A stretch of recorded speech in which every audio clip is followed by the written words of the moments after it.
అందరికి నమస్తే. జూబ్లీహిల్స్ ఉప ఎన్నికల్లో ఎజెండా ఫిక్స్ అయిపోయింది.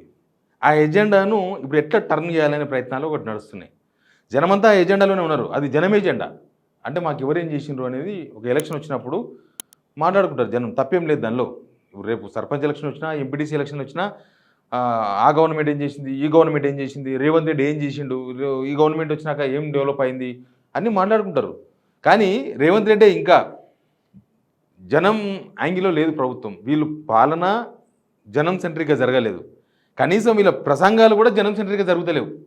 ఇప్పుడు జనం కోరుకోని అంశాల మీద రేవంత్ రెడ్డి మాట్లాడుతున్నాడు. ఆ అంశం ఇక్కడ వర్కౌట్ అవుతుందని ఒక పెద్ద ఆశ. ఇప్పుడు బీజేపీని మతతత్వ పార్టీ అని, కాంగ్రెస్ ముస్లిం పార్టీ అని చెప్పుకుంటున్నాడు ఆయన. అదొక మతతత్వ పార్టీ. ఇంకా వాళ్ళు నమ్ముతలేరు. ముస్లిమ్స్ కూడా నమ్ముతలేరు కాంగ్రెస్‌ని. ఎందుకంటే వాళ్ళు కూడా ఏం చేయలేరు. ఈయన ఓన్లీ పాలిటిక్స్ మాత్రమే చేసుకుంటూ వచ్చిండు. ఇప్పుడు ఆ పాలిటిక్స్ అనే గుంతలో ఆయన్నే పడ్డాడు. అసలు చెప్పుకోనికి ఏం లేదు. బీఆర్ఎస్ వాళ్ళు మేము జూబ్లీహిల్స్ కాన్స్టిట్యున్సీకి ఇంత చేసినామని చెప్పి ఒక డెవలప్మెంట్ కార్డ్ అని విడుదల చేసిండ్రు. కాంగ్రెస్ మీద బాకీ కార్డు కూడా విడుదల చేసినారు అంతకుముందు. వీళ్ళు డెవలప్మెంట్ కార్డు విడుదల చేయొచ్చు. కనీసం బీఆర్ఎస్ వాళ్ళు చెప్పింది తప్పు అని చెప్పే అది కూడా లేదు వీళ్ళ దగ్గర. ఇకమత కూడా లేదు. ఎందుకంటే అంతే ఇంకా అది వీళ్ళ దగ్గర ఏం లేదు, సరుకు లేదు. ఎంతసేపటికి ముస్లిం ఓట్లు వస్తే చాలు అనుకుంటున్నారు. కానీ ఇది హిందువుల్లో చాలా డ్యామేజ్ చేస్తున్నది కాంగ్రెస్ పార్టీని. అక్బరుద్దీన్ మీద బచ్పన్ దోస్త్ అంటున్నాడు ఇప్పుడు కొత్తగా. సరే, చాలా విషయాలు ఉన్నాయి, అన్ని విషయాలు మాట్లాడదాం. అంతకన్నా ముందు జూబ్లీహిల్స్ ఎలక్షన్ దగ్గరకు వచ్చింది. మినిట్ టు మినిట్ అప్డేట్ ఇద్దాం. ఏం జరుగుతుందో మీకు అందరికీ చెప్పే ప్రయత్నమే మాది. జూబ్లీహిల్స్ అనేది ఒక రాష్ట్ర ఎన్నిక. ఇది నేను ఒక ఉప ఎన్నికగా, ఒక కాన్స్టిట్యున్సీ ఎన్నికగా చూడను. అందుకే కదా అంత పకడ్బందీగా తీసుకొని ఎట్లయినా గెలవాలి, ఎలక్షన్ ఏమైనా చేసి గెలవాలని రేవంత్ రెడ్డి పట్టుబట్టి ఎట్లా పడితే అట్లా మాట్లాడుతున్నాడు, ఏం పడితే అది మాట్లాడుతున్నాడు. అసలు అది కూడా జనంకి నచ్చలేదు ఆయన మాట్లాడడం కూడా. అందుకే సబ్స్క్రైబ్ చేయండి, షేర్ చేయండి. ఈ టెస్టు ఓడిపోవాలని అందరూ కోరుకుంటున్నారు రాష్ట్ర ప్రజలంతా. ఈ టెస్టులో కాంగ్రెస్ గవర్నమెంట్ ఓడిపోతే ఏమైనా పనులు అయితే ఏమన్నా ఒక ఆశతో ఉన్నారు. చూద్దాం ఏం జరుగుతుందో. కానీ అంతకన్నా ముందు సబ్స్క్రైబ్ చేయండి, షేర్ కూడా చేయండి. నిన్న రేవంత్ రెడ్డి గారు 2 రోడ్ షోస్ చేశారు. 2 రోడ్ షోస్. ఈ 2 రోడ్ షోస్లో రేవంత్ రెడ్డి గ్లామర్ కూడా ఏం కనిపిస్తలేదు. రేవంత్ రెడ్డి గ్లామర్ కూడా ఏం లేదనిపిస్తుంది అక్కడ. ఇంతో అంతో కొంత నవీన్ యాదవ్కు కొంత గ్లామర్ ఉంది. ఆ గ్లామర్ను కూడా చెడగొడేటట్టున్నాడు రేవంత్ రెడ్డి మాటలతోన. అంటే ఆయనకి ఎన్నో ఓట్లు వచ్చేది ఉంటే ఆ ఓట్లను కూడా గుండెసున్న చుట్టేటట్టు కనిపిస్తున్నది ఈయన మాటలతోన. ఆయనతో కూడా పోయేటట్టున్నారు వాళ్ళు. అయితే ముస్లింలు ఎక్కువగా ఉండే డివిజన్, ఆ డివిజన్కి పోయినప్పుడు షేక్పేట డివిజన్లో ముస్లిం ఓట్లు ఎక్కువ. ఆడుకున్నప్పుడు టోపీ పెట్టుకున్నాడు. తర్వాత ఇంకో డివిజన్కి వచ్చిండు, యూసుఫ్గూడ డివిజన్కి వచ్చిండు. ఆడికి వచ్చినప్పుడు మాత్రం టోపీ తీసేసిండు. అంటే ఆడ ముస్లిం ఓట్లు తక్కువ ఉంటాయి కాబట్టి. ఈ రంగులని జనం గమనించరా? రంగులు జనం గమనిస్తారు. నువ్వు ఒకవేళ అన్ని మతాలను గౌరవిస్తా, అందరిని గౌరవిస్తా అంటే అందరిలాగానే ఉండు. ఇప్పుడు బీజేపీ ఓపెన్గా చెప్పుకుంటుంది మాకు హిందూ ఓట్లు చాలు, మైనార్టీ ఓట్లు మాకు వేస్తే ఏంటి లేకపోతే లేదని వాళ్ళు ఓపెన్గా మాట్లాడుతున్నారు. బీఆర్ఎస్ మాకు అన్ని ఓట్లు కావాలంటుంది. కానీ ఇప్పుడు రేవంత్ రెడ్డి ఏం మాట్లాడు ఒకసారి వినండి.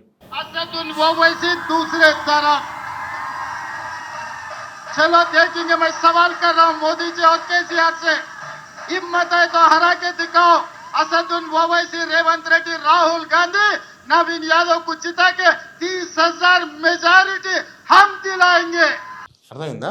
అక్బరుద్దీన్ ఓవైసీ, అసదుద్దీన్ ఓవైసీ, రేవంత్ రెడ్డి, రాహుల్ గాంధీ ఒకటంట. కేసీఆర్, మోడీ వీళ్ళంతా ఒకటంట. అంటే పాత ఏజెండానే మాట్లాడుతుండ్రు. ఇవన్నీ పాత చింతకాయ తొక్కు. రేవంత్ రెడ్డి ఇవన్నీ చెప్పేసిండు, అయిపోయినాయి. ఇవన్నీ అసెంబ్లీ ఎలక్షన్స్ ముందర మాట్లాడినరు, లోక్సభ ఎలక్షన్స్ ముందర మాట్లాడేసిండ్రు, అన్నీ అయిపోయినాయి. బీజేపీ బీఆర్ఎస్ ఒకటి అని ప్రచారం చేస్తే ముస్లిమ్స్ అంతా మన వైపు వస్తారు అనేది రేవంత్ రెడ్డి ప్లాన్ ఉండొచ్చు. కానీ వాళ్ళకి చాలా క్లారిటీ వచ్చింది. ముస్లిమ్స్ చాలా క్లారిటీతో ఉన్నారు జూబ్లీహిల్స్ కాన్స్టిట్యున్సీలో. ఇది కాదు సిస్టము. అసలు రేవంత్ రెడ్డి వెనుకనే బీజేపీ ఉంది. రేవంత్ రెడ్డిని ప్రోత్సహిస్తున్నది బీజేపీ వాళ్ళే. చాలాసార్లు సపోర్ట్ చేశారు కదా. వాళ్ళ కళ్ళ ముందర కనిపించింది. హైడ్రా కానీ, మూసీ కానీ చాలా ఇష్యూస్ వచ్చినప్పుడు బీజేపీ ఎంపీలే సపోర్ట్ చేసిండ్రు రేవంత్ రెడ్డికి. రేవంత్ రెడ్డి కూడా బీజేపీ ఎంపీలకు సపోర్ట్ చేసిండ్రు. చూడలేదా జనం? చూసిర్రు, జూబ్లీహిల్స్ జనం చూసిర్రు, అందరూ చూసిండ్రు. అసలు బీజేపీ ప్రచారంలో ఇప్పుడు కూడా రేవంత్ రెడ్డి ఫెయిల్యూర్స్ మీద మాట్లాడతలేరు. వాళ్ళు కూడా ఓన్లీ పాలిటిక్స్ మాట్లాడుతున్నారు. జనం ఎంత అసంతృప్తితో ఉన్నారు ఈ గవర్నమెంట్ పైన, జనం ఎంత ఆశతో ఈ గవర్నమెంట్కి ఓట్లు వేసిండ్రు. కనీసం ఇక్కడ ఏమవుతుంది, ఇక్కడ బీజేపీకి ఓటేస్తే ఏమవుతుంది అని కూడా బీజేపీ వాళ్ళు చెప్పలేకపోతున్నారు. ఇక రేవంత్ రెడ్డి ఏమో ఇది కేసీఆర్, మోడీ ఏవో మాట్లాడుతున్నారు. కేసీఆర్ అనేది ఆయన రేవంత్ రెడ్డి అనే పేరు కూడా తీసుకోడు. నాకు తెలిసిన కళలో కూడా రేవంత్ రెడ్డి కళలు గుర్తు వేసుకుంటాడో చేసుకోడు. అట్లాంటి పరిస్థితుల్లో రేవంత్ రెడ్డి ఉన్నాడు. అంత ఫెయిల్ అయి ఉన్నాడు. కానీ ఆయన మాత్రం కేసీఆర్ అంటాడు, మోడీ అంటాడు.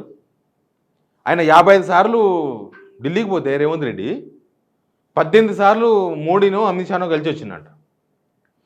మొన్న రీసెంట్గా ఢిల్లీ పోయినప్పుడు సీఎం రమేష్ బీజేపీ లీడర్, అంతకుముందు టీడీపీ లీడరు, అందరూ ఒకటే, వాళ్ళంతా ఒకటే బ్యాచ్, ఏ పార్టీలో ఉన్నా, ఆయనతో కలిసిపోయి అర్ధరాత్రి అమిత్ షాను కలిసిండు అనేది వార్త బయటకు వచ్చింది రీసెంట్గా. ఇట్లాంటివన్నీ పేపర్ల, సోషల్ మీడియాలో అన్నీ చూస్తూనే ఉంటారు కదా అందరూ. అంటే ముస్లిం ఓట్ల కోసం ఎందుకు కాంగ్రెస్ అంత పాకలాడుతుంది అనేది అర్థం కాని సబ్జెక్ట్ ఇక్కడ. ముస్లిం అంటే నిన్నేమో ముస్లిం అంటే కాంగ్రెస్, కాంగ్రెస్ అంటే ముస్లిమ్స్. కాంగ్రెస్ ఉంటేనే ముస్లిమ్స్కి విలువ ఉంటుంది, లేకపోతే వాళ్ళదేం నడవదు, వాళ్ళకేం ఉండదు అన్నట్టుగా మాట్లాడేసింది. దానికి ముస్లింలు చాలా ఆగ్రహం వ్యక్తం చేసిండ్రు. అసలు ఏంది అంటే కాంగ్రెస్ పార్టీ మమ్మల్ని నమ్ముకొని రాజకీయం చేస్తుందా, మేము కాంగ్రెస్ని నమ్ముకొని రాజకీయం చేస్తున్నామా? వాళ్ళకి లేదు, ఈయనకి ఎక్కువ ఉంది. ఇంకా టోపీ కూడా పెట్టుకొని చూసిండ్రా, టోపీ, అదే టోపీ ఇరుకోగానే పోయింది చూడరు. ఇంకొక దగ్గర చూపిస్తాను నేను మీకు. ఆడుకోగానే టోపీని ఎత్తేసిండ్రు. ఇంకో ఇక్కడ చూడండి, యూసుఫ్ కూడా. చాలా మందిని చూసినాం, నువ్వే కాదు నీ అంతలాగా నీలిగిన కేసీఆర్ మా కాంగ్రెస్ కార్యకర్తలు బండకేసి కొడితే ఫామ్ హౌస్ లో బోర్ల బొక్కల వండుకున్నాడు, లేవలేకున్నాడు.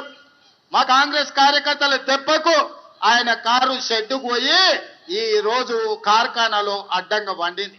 కేసీఆర్ ఫామ్ హౌస్ లో బోర్ల వంతే ఆయన కారు కార్ఖానాలో ఎల్లెలికల పడ్డది. కేసీఆర్ గురించి ఎంత ఎక్కువ మాట్లాడితే బీఆర్ఎస్కి అంత పాజిటివ్, అంత ప్లస్, కాంగ్రెస్కి అంత నష్టం. ఎందుకంటే ఈయన మీద ఉన్న అసంతృప్తివాదులు, ప్రభుత్వం మీద ఉన్న అసంతృప్తి, కనీసం సరేలే ఏదో ఒకటి చేస్తారేమో అని ఒక ఓటు వేద్దాం అనుకుంటే కూడా ఈయన మారడు, ఈ వ్యవస్థ మారదు, ఈయన ఓడ కొడితే తప్ప వీళ్ళు రూటుకు రారు అని ఈ ఓట్ల ప్రచారంతోన జనానికి అర్థమవుతుంది. గవర్నమెంటు 2 సంవత్సరాలు అయింది. ఈ 2 సంవత్సరాల్లో మీరు ఏం చేసిండ్రు? ఒక బ్లూ ప్రింట్. 3 సంవత్సరాల్లో మీరు ఏం చేస్తారు? నిజంగా కూడా ఉప ఎన్నిక వచ్చినప్పుడు జనం అట్లా ఆలోచించాలి.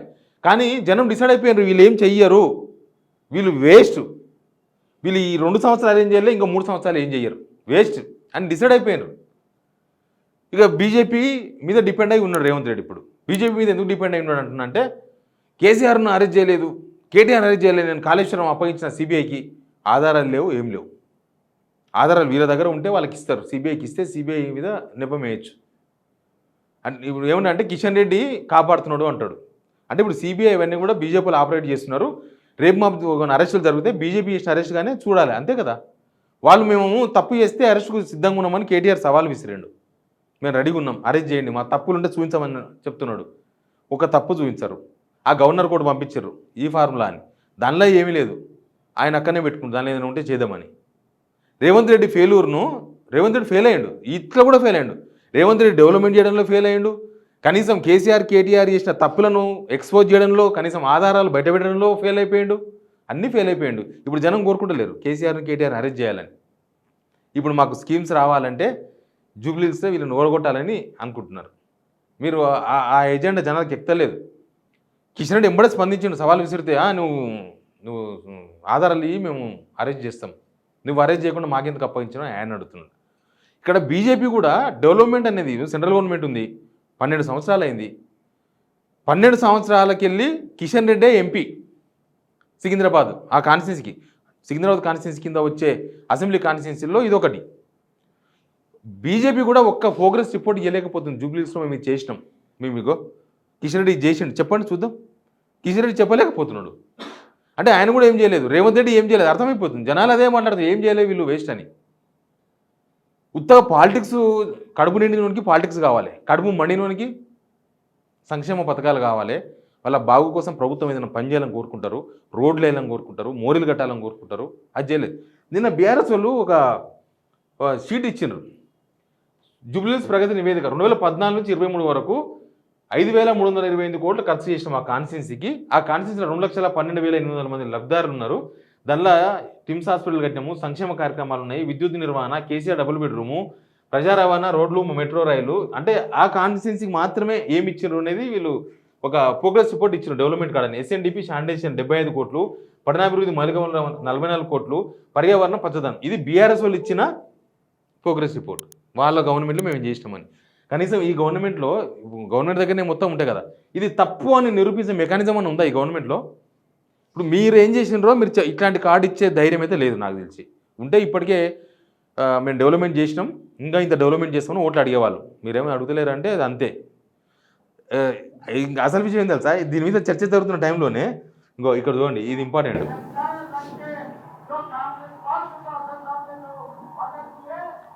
చీకటి ఉంది కదా, కరెంటు పోయింది. గానే షేక్పేట మాట్లాడుతుంటే కరెంటు పోయింది. ఒక టోపీ ఉంది కదా, టోపీ ఉంటే షేక్పేట్, టోపీ లేకపోతే ఎట్లుంటుంది అంటే టోపీ పెట్టుకుంటే అజ్మీరు, టోపీ లేకపోతే ఇంకోటి అట్లుంటుంది అనమాట. ఇప్పుడు కరెంటు పోయింది పాపం. నిన్ననే ఈయన మాట్లాడకన్నా కొన్ని గంటల ముందే పరిగిల ఏదో ప్రోగ్రాం పోయిండు బట్టి విక్రమార్క, కరెంటు మంత్రి కూడా ఆయననే. కరెంట్ అంటే కాంగ్రెస్, కాంగ్రెస్ అంటే కరెంట్ అన్నాడు. కథం, ఈడ కరెంటు పోయింది. ఒక ముఖ్యమంత్రి మాట్లాడుతుంటే, ఆయన ముఖ్యమంత్రి ఉప ఎన్నికలు ప్రచారం చేసినంత మాత్రాన ముఖ్యమంత్రి కాకుండా ఓడు కదా. ముఖ్యమంత్రి ప్రచారం చేస్తుంటే కరెంటు పోయిందంటే వీళ్ళ అభివృద్ధి ఏంది, వీళ్ళ పనితనం ఏంది, వీళ్ళ కథ ఏంది, అసలు ఏమైనా ఉన్నదా వీళ్ళకు? ముఖ్యమంత్రి మాట్లాడుతుంటే కరెంటు పోతుందా అంటే వీళ్ళు ఎంత అటర్ ఫ్లాప్ అయ్యారు, వీళ్ళ అడ్మినిస్ట్రేషన్ ఎంత అటర్ ఫ్లాప్ అయింది అనేది ఈజీగా ఎవరు చెప్పాల్సిన అవసరం కూడా లేదు. ఇంకా వీళ్ళ ప్రోగ్రెస్ రిపోర్ట్ ఏడ ఇస్తారు, బీఆర్ఎస్ ఇచ్చిన ప్రోగ్రెస్ రిపోర్ట్ అబద్ధమని ఏడ చెప్తారు. అబద్ధం అంటే నిరూపించాల్సి వస్తుంది కాబట్టి అబద్ధం అన్నారు, అది నిజమే కాబట్టి అబద్ధం అనలేరు. బీజేపీలో కూడా ఏం లేదు. బీజేపీ కాంగ్రెస్ ఏమో పక్తు పాలిటిక్స్ చేద్దామని చూస్తుంది. ఓన్లీ హిందూ ముస్లిం పంచాయతీ. కానీ జనం బాగా మెంటల్గా ప్రిపేర్ అయి ఉన్నారు. వీళ్ళ గేమ్స్ అన్నీ అర్థమైపోయినాయి వాళ్ళకి. ఇలా గేమ్స్ మొత్తం జనం అర్థం చేసుకున్నారు. అందుకే పెద్ద రెస్పాండ్ అవుతారు. రేవంత్ రెడ్డి ముస్లింలను ఆకాశానికి తిట్టితే కూడా ముస్లింలు రేవంత్ రెడ్డి అటలేరు. వీళ్ళు వచ్చి ముస్లిం తిట్టినా హిందువులు కూడా ఇప్పుడు బీజేపీ గెలవదు ఇక్కడ అంటున్నారు. బండి సంజయ్ మీద ఆశ పెట్టుకున్నారంట. మర్చిపోయిన ఇవాళ ఒక బీజేపీ అని చెప్తుండు, బండి సంజయ్ ప్రచారానికి వచ్చిండు, ఇంకా ఇప్పుడు హిందూ ముస్లిం పెద్ద పంచాయతీ అవుతుంది జూబ్లీహిల్స్లో. మొత్తం ముస్లిమ్స్ అంతా కాంగ్రెస్ వైపు పోతారు, హిందువులంతా బీజేపీ వైపు వస్తారు బండి సంజయ్ మాట్లాడతాను. అసలు వీళ్ళు ఏం చేయండి, బండి సంజయ్ ఏం చేస్తాడు? బండి సంజయ్ వచ్చి మాట్లాడితే మాత్రం అయిపోతుందా? ఆలోచించారా? ఈడ ఎంపీ కేంద్ర మంత్రి కిషన్ రెడ్డి ఏం చేయలేకపోయిండు, ఏం చేయలేదని ఆయన ఏం మాట్లాడతలేడు కదా. బండి సంజయ్ ఏం చేస్తాడు?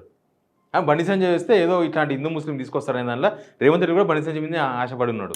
ఈయన తీసుకొస్తే ఈయన హిందువులను వేరు చేస్తే ముస్లిమ్స్ మన సైడ్ వస్తారు. కానీ అట్లేం లేదు. ఆడ డెవలప్మెంట్ గురించి మాట్లాడుతున్నారు జనం. ఇప్పుడు ఒకరోజు 2 సంవత్సరాలు అయింది, ఇంకా ఏం చేయకపోతే జనం తిట్టుకోరాదు. ఏ మతమైనా, ముస్లిమ్స్ అయినా హిందువులైనా. ఇప్పుడు జూబ్లీహిల్స్ ఎలక్షన్ ఓడిపోతే తెలంగాణ మొత్తం పథకాలు వస్తాయి సింపుల్గా. జూబ్లీహిల్స్ ప్రజలు కూడా గమనించారు ఈ విషయాన్ని. ఈ ప్రభుత్వం సెటరేట్ చేయాలంటే జూబ్లీహిల్స్లో పెట్టాలి, చుక్క పెట్టాలి. ఈ మతాలు కులాలు కాదు అనుకుంటున్నారు వాళ్ళు. అజారుద్దీన్కి ఇచ్చినా కూడా ముస్లిమ్స్లో పెద్ద రియాక్షన్ రాలేదంటే దానికి అర్థం ఏంది? ఈ ప్రభుత్వం మీద తీవ్రమైన అసంతృప్తి ఉన్నారని అర్థం. Please subscribe signal TV.